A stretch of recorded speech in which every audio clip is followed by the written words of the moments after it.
Des bulletins glissés dans l'urne pour déterminer quelle politique sera menée en Égypte ces prochaines années. À Alexandrie, les électeurs patientent avant d'entrer dans l'isoloir. Même scène dans la capitale. Près de 67 millions de citoyens sont appelés à voter pour la présidentielle.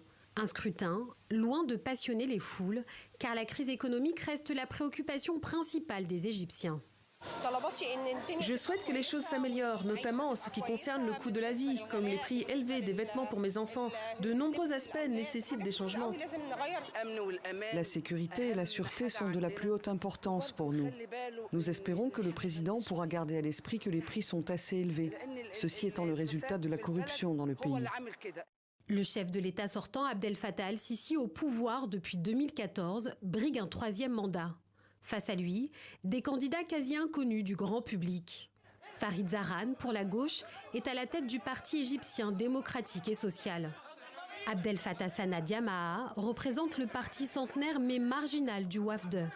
Et Azem Omar, le parti populaire républicain.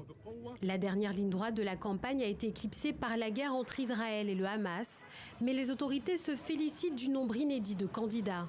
Même si le principal opposant du président al-Sisi a retiré sa candidature le 12 octobre dernier. C'est la première fois qu'autant de candidats se présentent à la présidence égyptienne. Ils sont tous à la tête de partis politiques et devraient donc avoir une certaine popularité sur le terrain. Cette diversité est importante car elle donne au public des visions différentes sur la manière de diriger le pays. Pour certains observateurs, la réélection d'Abdel Fattah al-Sisi ne fait presque aucun doute. Les Égyptiens ont jusqu'à mardi pour élire leur président.